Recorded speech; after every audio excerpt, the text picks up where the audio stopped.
Tonight we'll have a pledge and an invocation, so he should desire from Councilman Gilbert. To the flag of the United States of America and to the republic for which it stands, one nation, under God, indivisible, with liberty and justice for all.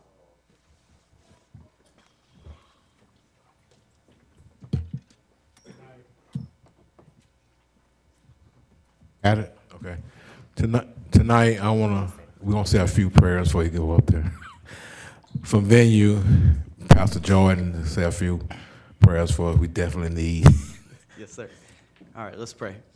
Lord, thank you so much for this incredible city that you have given us. I thank you for each and every one of the men and women who have accepted the call to do everything in their power to make our city the best that it can be. And I thank you that your word says that you will do greater things than we can ask or imagine. And so as they dream and imagine and plan to make this city better, I know that you're going to do even greater things than we can ask or imagine. It's in Jesus' name we pray. Amen. Amen. Amen.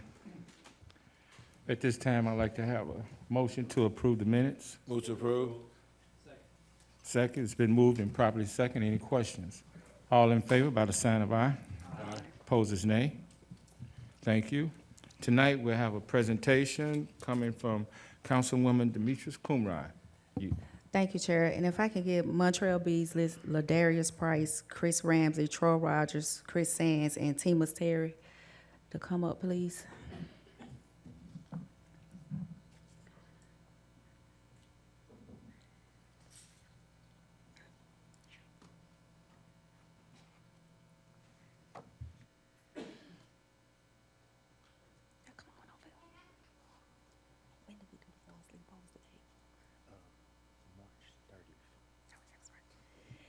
So these guys here behind me, they held a boys leadership summit that was on March the 30th with the picture up here. Like, it was just a beautiful turnout.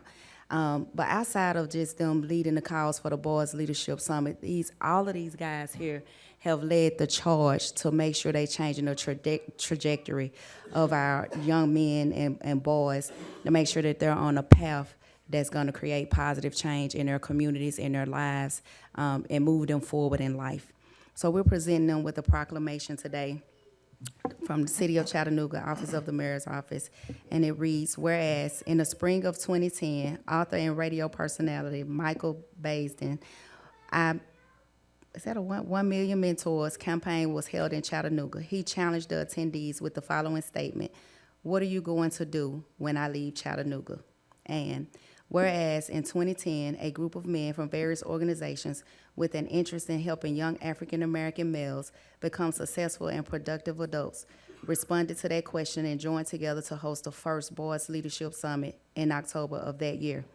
And whereas the annual event targets males in grades 6 through 12, as well as college males. It includes workshops, trainings, and other activities to help attendees learn to cope with issues and problems facing youth today.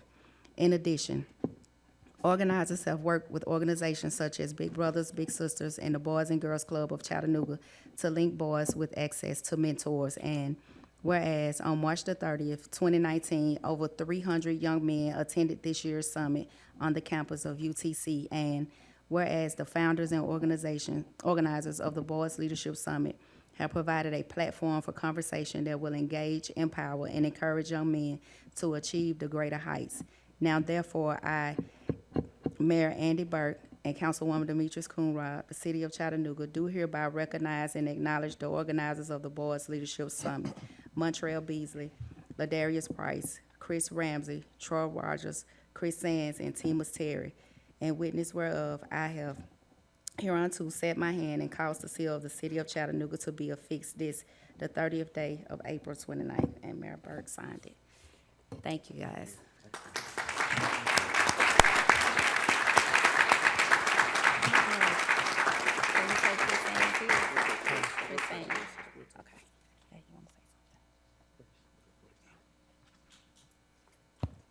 First of all, we'd like to thank you, Councilwoman Coonrod. She didn't mention that she was a presenter She was a presenter at this year's Boys Leadership Summit, and I think I'm speaking on behalf of everyone that's standing here. We're humbled by the recognition, but we don't do this for recognition. A lot of us have actually been working in the community for years, and we will continue to work in the community. This is really a partnership and collaboration. The foundation that put this on is the same foundation that does the annual Minority Health Fair. And I know Councilwoman Burrs attends that every year. And I'm so glad that we have these young next leaders of our community to step up and bring the Boys Leadership Summit back. In addition to the 300 young boys, we had over 100 parents in attendance. And it was truly a partnership between all of the fraternity organizations, the 100 Black men, the Shriners, the Masons. So it's truly a grassroots effort where the entire community came together to empower our youth. And it just don't stop on this one day. Again, we're getting them plugged into programs that already exist, and we're committed to continue to do this on an annual basis. So again, on behalf of the planning committee, we want to say thank you for the recognition and thank you for your support. Thank you.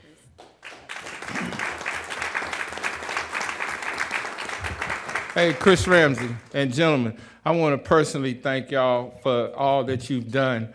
I remember when this was conceived, Chris, about 6 years ago? 2010. 2010. And you were at the table too. I didn't want to let everybody know that, No. You've been at the tables. Like you said, it's not about one individual. It's about everybody that has come together with a common goal and improving the quality of life and opportunities for our young men in this community. So I just want, as chair, I want to just thank you for what you do. Continue to do it, and this community is a lot better place because of young men like you, including you, Chris. And I want to mention, because I know we said the Boys Leadership Summit, but I already know there are a group of young ladies that's working on a similar program for our girls. Mm-hmm. So we want to make sure that the girls will not be excluded. They're already in their planning process, and looking forward, and we'll be there to support them as well. But thank you, Mr. Chairman. We give them one more round of applause for what they do for our young men and our ladies. Madam Clerk, we will go on to ordinance on final reading, 5A, please. An ordinance to amend Chattanooga City Code, Part 2, Chapter 38 zoning ordinance, so as to rezone property located at 7315 Tyner Road and 7445 Lee Highway, more particularly described herein from R1 residential zone to C2 convenience commercial zone, subject to certain conditions. Councilwoman Burrs. Move approval. It's been moved and properly seconded by Councilman Ledford. Any questions? All in favor by the sign of aye. Aye. Opposers, nay. Motion carries. Now we move down to ordinances on first reading. 6A, please, Madam Clerk. An ordinance to amend Chattanooga City Code, Part 2, Chapter 11, Article 20, short-term vacation rental certificate. We have Councilwoman Coonrod, followed by Councilman Byrd. Thank you, Chair. I move to table. Hold on. Okay. It's been moved and properly second. Any questions? All in favor by the sign of aye. Aye. Opposers, nay. Motion carries. B, please. An ordinance to amend Chattanooga City Code, Chapter 26, Article 1, Section 2622, by deleting the caption "reserved" and adding a new heading entitled "Non-Motorized Watercraft Public Launch Access." Councilman Ledford. Thank you, Mr. Chair. Move. Hit your thing. Hit your thing one more time, sir. Okay, you got the mic. Move to approve. All right, now Okay. I'd like to, Okay, it's been moved and, okay. I would like to move to approve the original version, which I believe we have the second on. I would like to amend that version to remove the language referencing the original paddle board that was to be created and to move all appeals to the PBH board, which is found under section 35-17. That is the passenger for vehicle hire. Okay, thank you. It's on the first, it's been moved, okay, on the first motion, it's been moved and properly motioned. All in favor? Opposers, nay. I would like to move for approval as amended. Okay, it's been moved and properly second. Any questions? All in favor by the sign of aye. Opposers, nay. Motion carries.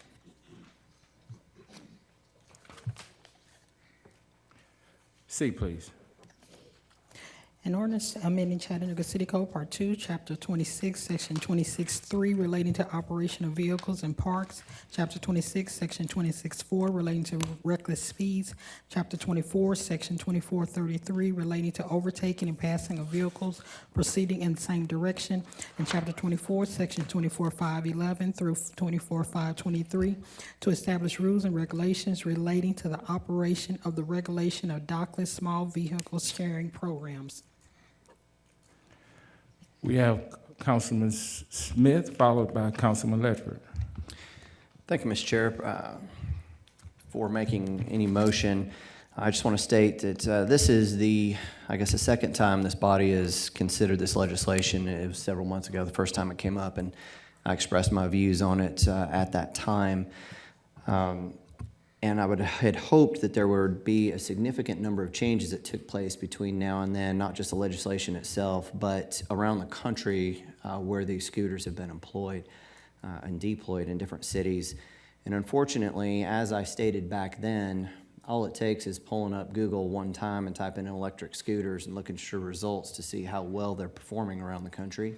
And even as early as today, all the top results had to do with cities banning them, or had to do with hospitals talking about 80 to 100 injuries per month reported with scooters. It's just one of those things where it sounds like a great idea, but nobody seems to have found the best way to implement this idea in a small, tight, urban area. And for that reason, Mr. Chair, I will not be supporting this ordinance this evening, and I will just close by saying, should this pass, I'll keep my fingers crossed that the next time I do that search, that Chattanooga is not one of the names in the headlines. Thank you, sir. Okay, is that in the? Okay, Councilman Ledford. Thank you, Mr. Chair. Just so I wanted to prepare a statement as well to read here, but there's been a lot of conversation around this. I've spent about 6 to 8 months researching this around the country as well, and I just wanted to state before we vote that I admire innovation. I admire the entrepreneurial spirit, and I cherish free enterprise and freedom of mobility. I admire the freedom to choose. I also admire the common sense that God gave us to think ahead and see potential hazards, especially when danger and safety of children are at risk. This bill, if passed, has no age limit, restrictions for operating an electric scooter on our city streets. All you need is your parents' credit card. Think about that for a second. I know I have, and as a father of a 10-year-old, thinking that strapping a plastic helmet on him and putting him on the streets to compete with a Tahoe, an F-150, or even a Prius in this day and age, to me is not only reckless, but negligent. Our city streets are not designed for this and are not in the best of shape for small-wheel vehicles. Heavy traffic and road conditions remain one of the top complaints of Chattanoogans today. No matter what state law says, I say it's a bad idea not to have age limits. During this conversation about electric scooters, I have researched around the country, hospitals reporting as high as 161% increase in skull fractures, broken bones, traumatic brain injury, trips to the ICU, not just from riders, but pedestrians as a result from scooter accidents. People pushing baby carriages, running, bicyclists, walking down the street with groceries or shopping bags. During the last 6 to 8 months reviewing this, I cannot stop thinking about the 6 children killed and the 23 hospitalized in the horrific Woodmore accident. I am reminded of the passion in Representative Joanne Favor's efforts to keep our children safe. I am reminded of the pain our community felt. I remember the safety of our children was first and foremost in our minds and our hearts. I cannot, in good conscience, send them now out in the streets to fight for their lives against such odds. Mr. Chairman, with prayers for a better, smarter, and safer community, I will be voting no on this ordinance as written and pray for common sense in our city. Thank you. Councilman Gilbert. Well, my experience with this is a little bit different. First of all, any parent stupid enough to give their kid a credit card to use this, they need to check themselves, for one. This has nothing to do with Whitmore kids. That was on a bus, and that was a tragic thing, but no comparison whatsoever. It does help out college kids, because a lot of college kids, I know when my son went to school at Lee, he couldn't have a car at the time. This would have came in handy for him to travel back and forth to where he had to go. So I move to approve. It's been moved. Is there? It's been moved and properly second. Any questions? All in favor? Wait a minute. Oh, okay. Okay, we got Councilman Mitchell. Thank you, Mr. Chair. Yes. I'd like to move to amend, and Mr. Attorney, help me with this. I'd like to set it at 14 years old, minimum. All right, sir. There is a provision, at least in here, under 24.520 that prohibits anyone from engaging under 16 unless they have a helmet, and there's also provision for any parent or legal guardian under 12. So you want to just limit the requirement to no one under 14 could be able to operate a vehicle? Yes, Okay, sir. and I make that in the form of a motion. Okay. It's been moved on the first item. It's been moved and properly second. All in favor? Aye. Opposes? No. Okay. Okay, one no, one abstention. One no, one abstention. Rainbow responses. Let's just do a roll call, please. Starting with, yes, Yes, please.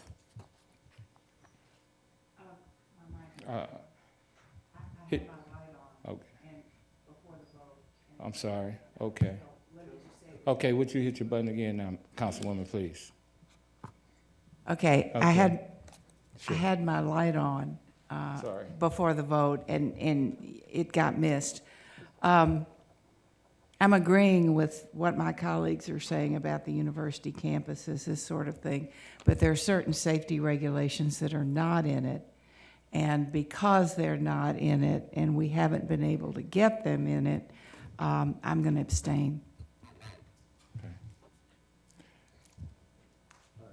Thank you, Chair. Wait a minute, hold on.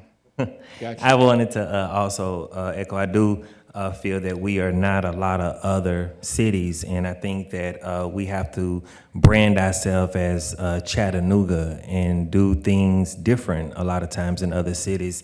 And I am sure if this question of Phil, this does have a clawback within a year, or we can, if things are not going the correct way, if we see fit, we can say no to this, correct? Yes, sir. All right, so with that, I say yes. Good. Put your button, Councilwoman. Amendment for the age, right? No, that'll be next. No. Oh, okay, we voting on the amendment, I'm For sorry. the age, Yeah. yeah. So, yes. Okay, yes. Okay, yes.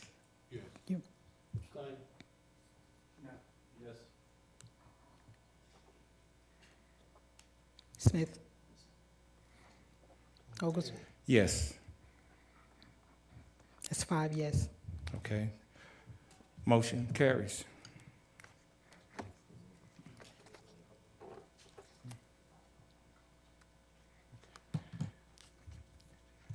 Now, we'll have a motion on the amendment. You already done that. Okay. It's been moved and properly second. Questions? Let's do a roll call, please. Wait a minute, one line, I'm sorry. Council Mitchell? That was mine. I just went ahead and did the motion. That was Okay, thank you, Councilman. Okay, roll call, please. Yeah, Burrs. Byrd. Coonrod. Gilbert. Henderson. Ledford. Mitchell. Smith. Oglesby. yes. That's 5 yes. Motion carries. Okay, Madam Clerk, now we can go on to Resolutions 6A.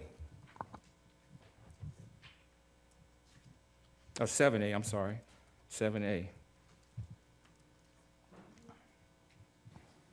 A resolution authorizing the mayor to enter into a lease agreement in substantially the form attached with Due Etney LLC for office space in Suite 905 of the Etney Building, 1100 Market Street, for a term of 5 months at $3,000 per month for the occupancy of approximately 1,847 square feet of space for use by the Office of Youth and Family Development for the Low Income Home Energy Assistance Program for a total project cost of $15,000.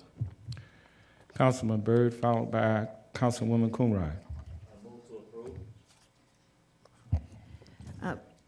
Thank you, Chair. Just so the community will know what this is about, this is a grant that was received, and we're gonna get this information out to the community so people can apply for energy assistance, and there will be sessions in each one of our districts. But this space is wholly to be just a hub for like data dumping, for everybody to convene at this location and share, what they've come up with while they're out doing their daily task of knocking on doors, canvassing.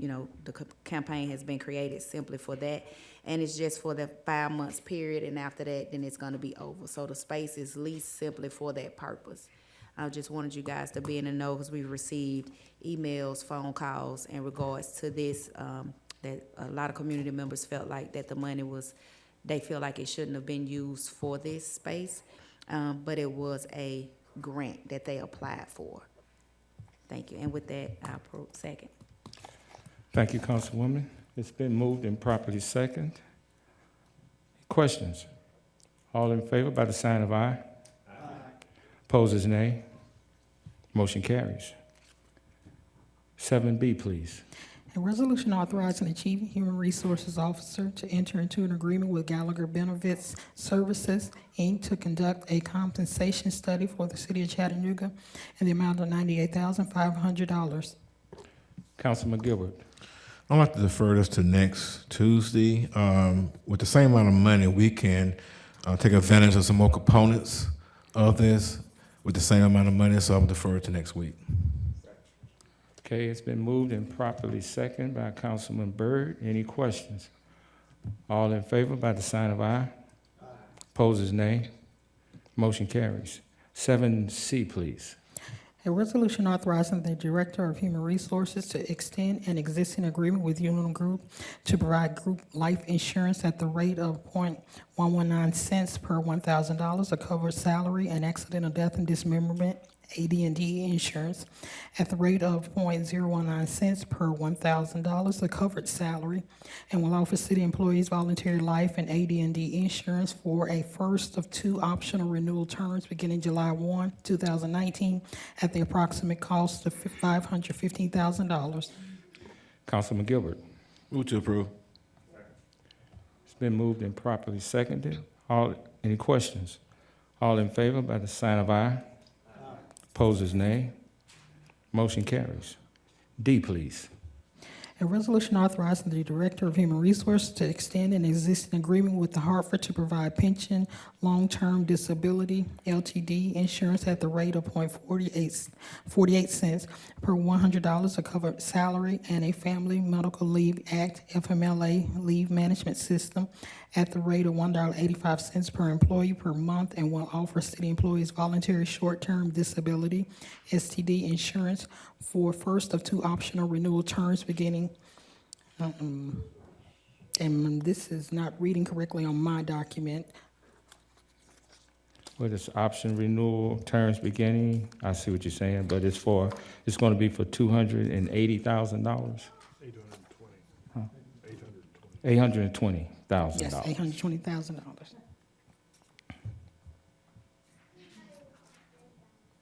Okay. You got it? Yes, do I need to reread this, or is that the correct reading on it? Yes, ma'am. Let me get a copy of the ordinance up.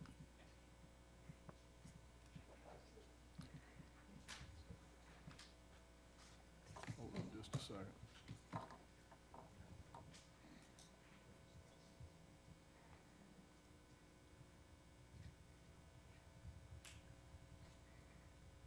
1 second. Okay, you got it? Trying to get it right now.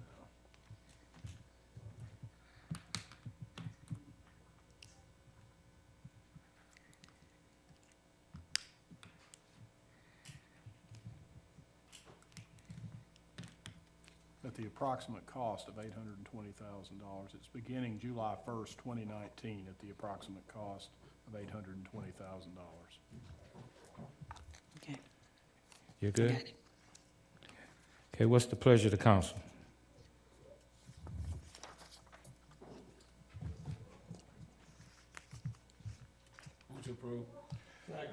Okay, it's been moved by Councilman Gilbert, second by Vice Chair Henderson.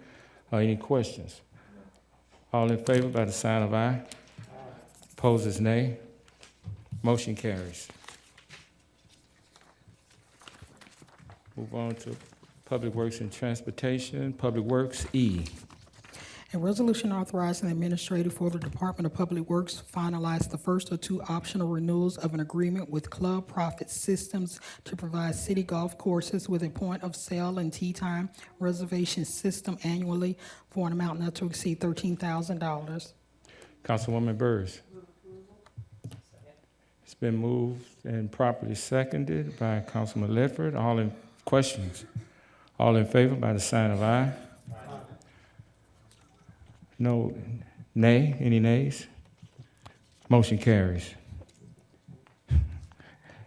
Transportation, F, please. A resolution authorizing the administrator for the Department of Transportation to enter into an agreement with Wiser Consultants, LLC, for professional services associated with Hamilton Place Boulevard modifications, T18009-101, in the amount of $493,381, with a contingency amount of $49,338.10, for a total amount of $542,719.10. Councilman Ledford. Thank you, Chairman. Move to approve. It's been moved and properly seconded by Councilman Smith. All in favor by the sign of aye. Aye. Opposed, nay. Motion carries. G, please. A resolution authorizing the administrator for the Department of Transportation to enter into an agreement with Machinic, Inc. for artwork creation services for Phase 2 of the Patton Parkway Artwork Project in the amount of $300,000. Councilman Byrd, okay. It's been moved and properly seconded by Councilwoman Coonrod. Any questions? All in favor by the sign of aye. Opposed, nay. Motion carries. H, please. A resolution authorizing the administrator for the Department of Transportation to enter into an agreement with PNC Construction, Inc.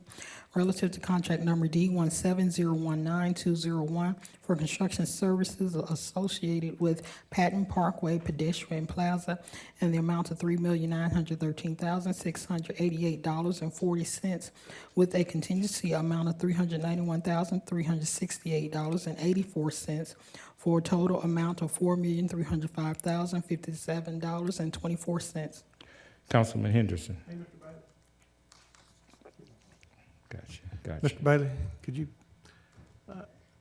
I don't know that I need to put this in the form of amendment, come on up. But I had asked earlier about a report at some point about the monument. I mean, I'd be happy to put it in a form of an amendment, and I don't even know, how it would read in this, but I'm just concerned that we get a report back at some point about moving the, monument and the progress of that. Can it just be in the minutes that you're going to report back to us? Could it be that simple?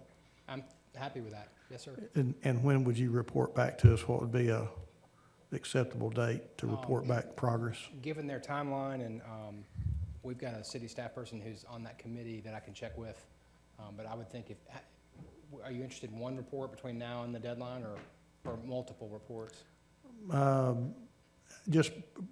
If there's progress along the way, what that progress would be. So if there are multiple points of progress, that would be fine, or if it's just, Yes, sir. We're going to wait till a certain date and give a report, that's fine as well. I just want to make sure that we have some kind of report coming back to this council. Yes, sir. I'd be happy to give one report or more if that's necessary, based on the pace of the committee. I need to check with the committee to see what's next, but I know at some point they'll have some public meetings involving suggestions that they're making. I'd be happy to do a report in concert with that, if that's Okay, acceptable. what would be, do you think, an adequate date to put that report on? December, earlier, what? December sounds fine. December? Yes, sir. Again, we have until December 2020 to make a decision, so I would expect that by December of this year, we'd certainly know more, and there would Okay. be some substance that could be provided to the council. Madam Clerk, could you put that in the minutes that we'll have a report on moving the monument sometime in December? Yes. From Department of Transportation. Thank you. Thank you, Lon. I move approval. Okay, Councilman Gilbert, would you like to say something?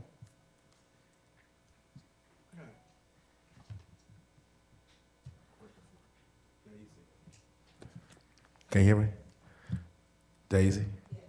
Is this part of downtown, right? This Patton Tower, Patton Parkway? Patton Parkway. Are we gonna use some of that money in the 21st century?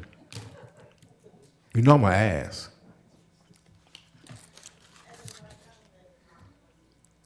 So what now?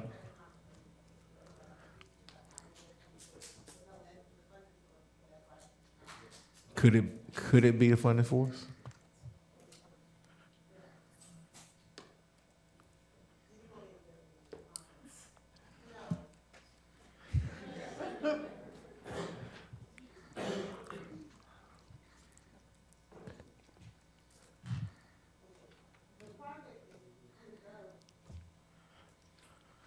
It's downtown, but as Marv also points out, it's not part of the waterfront, riverfront. That's not in the map area. I'm sorry. That's not in the map area. This, It's not part of the plan. now what now? It's not part of the plan. But it's inside the map area, right? I don't know. I Okay. don't know. Just let me know later on. Okay. It's been moved and properly seconded. Any questions? Any more questions? All in favor by the sign of aye. Opposers, nay. Motion carries. Now we'll move on to purchases. Hello. Hello, good evening.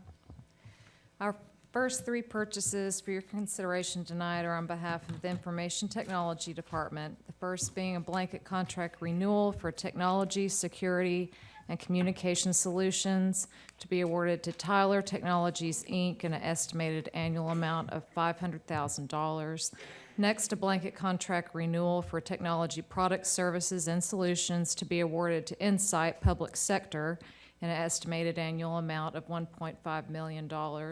Next, a blanket contract renewal for NetMotion Premium Maintenance, also to be awarded to Insight Public Sector in an estimated annual amount of $35,000.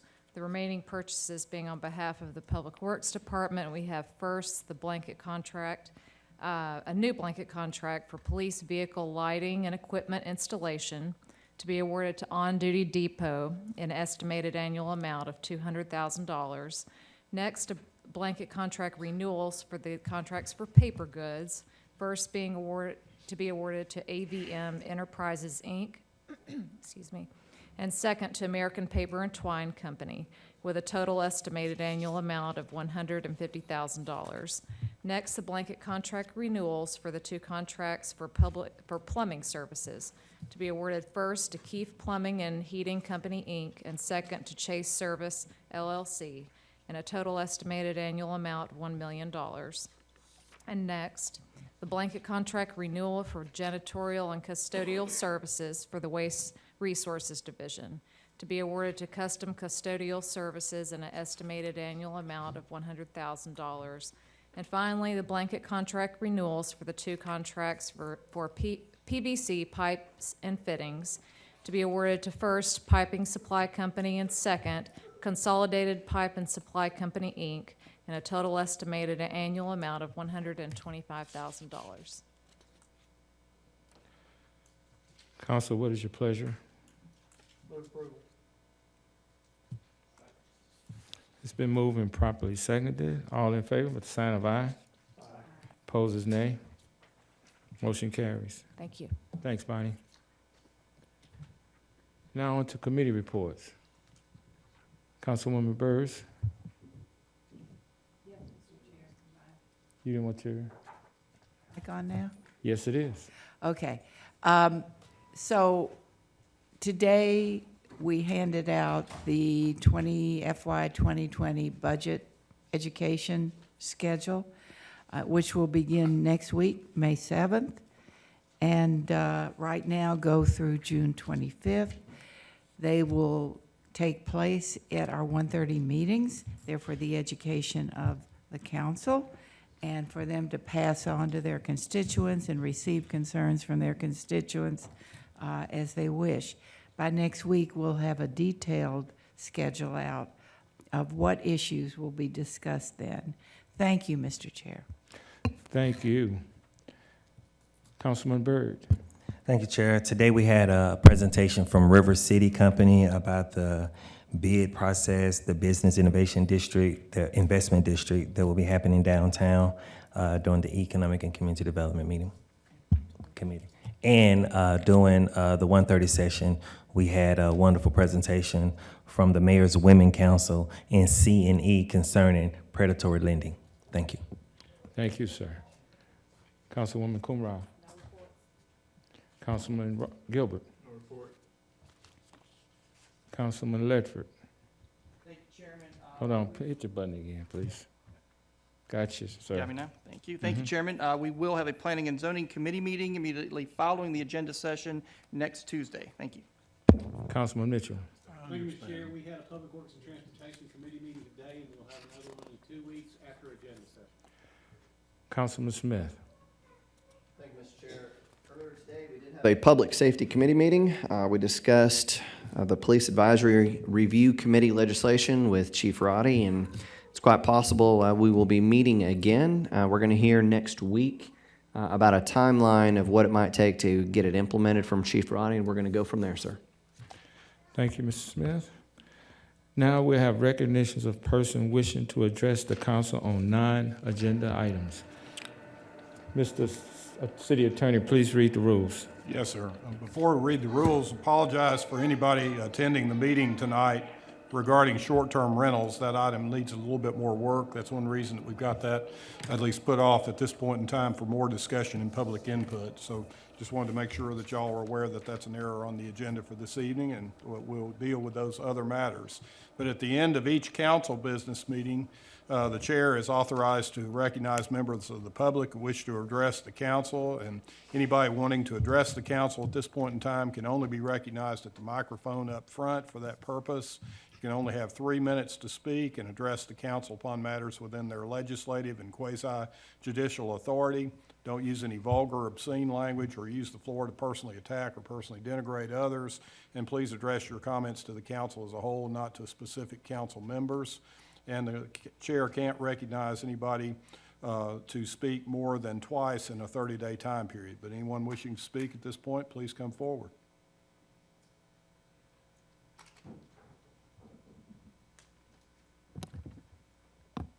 Good evening. My name is Jim Johnson, and I would like to start by paraphrasing Councilman Ledford, whom I've often heard say, "You accomplish more when discussing around a table than speaking from a podium." Here, of course, I'm speaking from a podium, but anyhow, that came into play over the past several months as I participated in meetings with representatives of Publix and with their Atlanta developer and with the city. The result, as you know, is a compromise plan which I plan to support at tomorrow's Board of Zoning Appeals meeting. And while I support it, it could have been really so much better. The so-called opposition has never been against having a Publix on South Broad. Our issue was that the development being presented by the local engineer was not just suburban development in an urban edge setting, but bad suburban development and one that ultimately would decrease property taxes and potential employment, set poor precedents for the South Broad corridor, and go against the spirit of the recent UGC zoning. Yet many people, fearful that Publix would withdraw, took the position of Publix at all costs, that any form of Publix would do. And my position has always been that Chattanooga no longer needs to be so desperate as to accept mediocrity. I'm grateful that once our concerns actually reached corporate ears, Publix didn't withdraw as many people feared. Instead, reflecting the strong corporate citizen we knew them to be, They agreed that they could do a better job meeting the needs of our community. And as their designs evolved, some of us who had expressed concerns were brought in to review and provide feedback. And I anticipate these benefits from our collaboration. First, the revised footprint of the building, parking, and green spaces will allow for future multi-story mixed-use infill development should the need for parking decrease. And it's likely that that will happen given a trend toward delivery and pickup. In time, the development could very much reflect the urban vision we've been expressing throughout the process. Second, Publix will likely agree to construct or provide funds to construct the Riverwalk along the length of their development. And alongside the Riverwalk, there'll be green space as well as a larger park space between the property and the Riverwalk. And the developer also supported suggestions to include on-street parking along South Broad, along with a raised linear park, would create a more urban feel to the property, a greater visual buffer between passing traffic and the parking lot, and also traffic calming. And these are gains that would have not happened had there not been opposition. So we did the best we could with the tools of collaboration, compromise, and pragmatism. Still, I regret that the strident acceptance of mediocrity by those who wanted a Publix at all costs weakened our ability to advocate for even better outcomes for our city. And I hope this will be a lesson to those who push back against concerned citizens who don't so much oppose as simply want better. Our city deserves it and should demand it. Thank you. Thank you.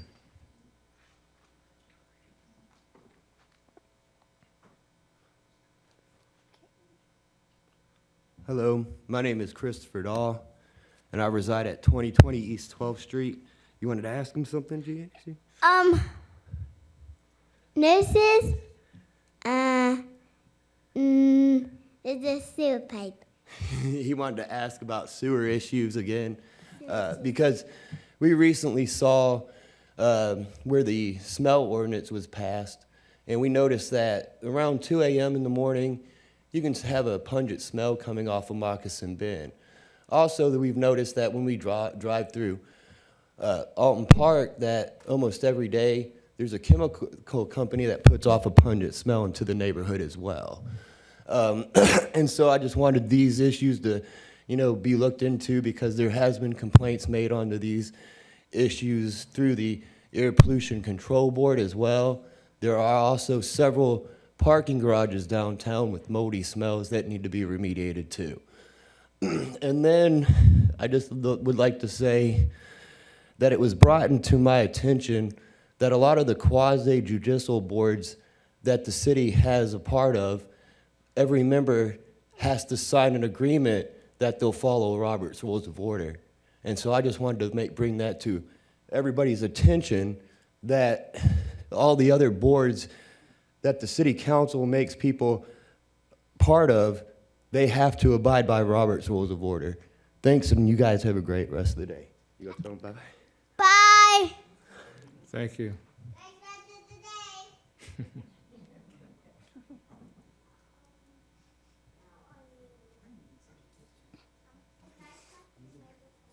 Hi, I'm Jared Story, 352 Derby Circle, and I'm reading a prepared statement from Concerned Citizens for Justice regarding the Police Advisory and Review Committee proposed ordinance. On April 29th, media broke news that the Chattanooga City Council had drafted an ordinance for a Police Advisory and Review Committee after engaging in an undemocratic process that included law enforcement input but no community input. Community organizations and activists have already been studying different models and looking at legal aspects for years, and are working on a grassroots community process to win an independent civilian oversight board. Community members have affirmed the need for independent civilian oversight at dozens of meetings, assemblies, and events convened by CCJ across the city over the last several years. At our MLK Week 2019 event on the topic, there was broad support and excitement about a community-led effort to implement independent oversight. We and many other engaged citizens have spoken at council meetings and been ignored or shut down. CCJ sent a letter to City Council asking them to defer to a community-led process and to focus instead on pushing back as a body against the Tennessee State Legislature's efforts to retroactively and preemptively reduce the power of existing and future civilian oversight boards. Our letter was ignored, and instead, City Council continued to move forward with their undemocratic process. CCUJ has been studying different models and have been advised by other cities, and we know what is necessary to ensure that a proposed board is both independent and effective. To have true accountability without any conflict of interest, a civilian oversight board should have the following characteristics. It cannot have any members of law enforcement or family members of law enforcement serving on the board. Neither the chief of police nor the police department may have any facilitative or participatory role within the COB. Board members of the COB must be selected by the community and not merely appointed by City Council or the mayor. It must have the ability to subpoena information, officers, and witnesses as part of its powers. It must have the ability to amend the policies, procedures, and the priorities of the police department.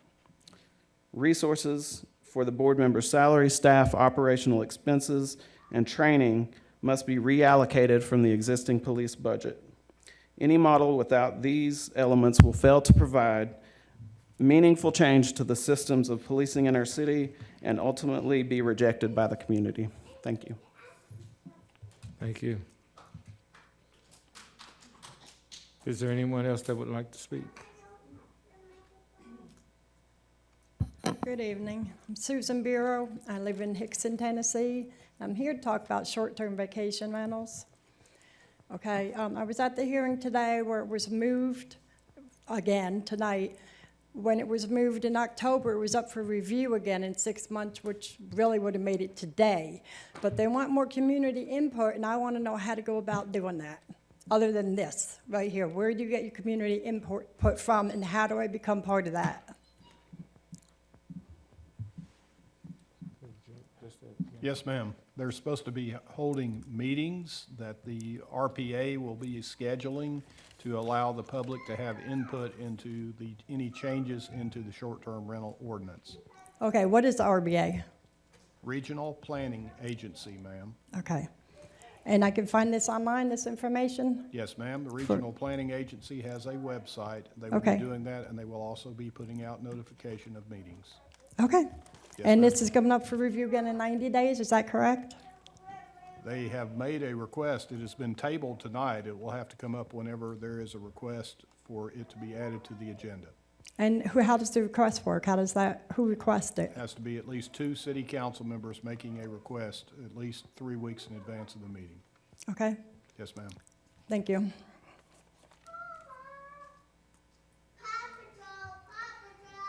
Is there anybody else? Okay, we are adjourned.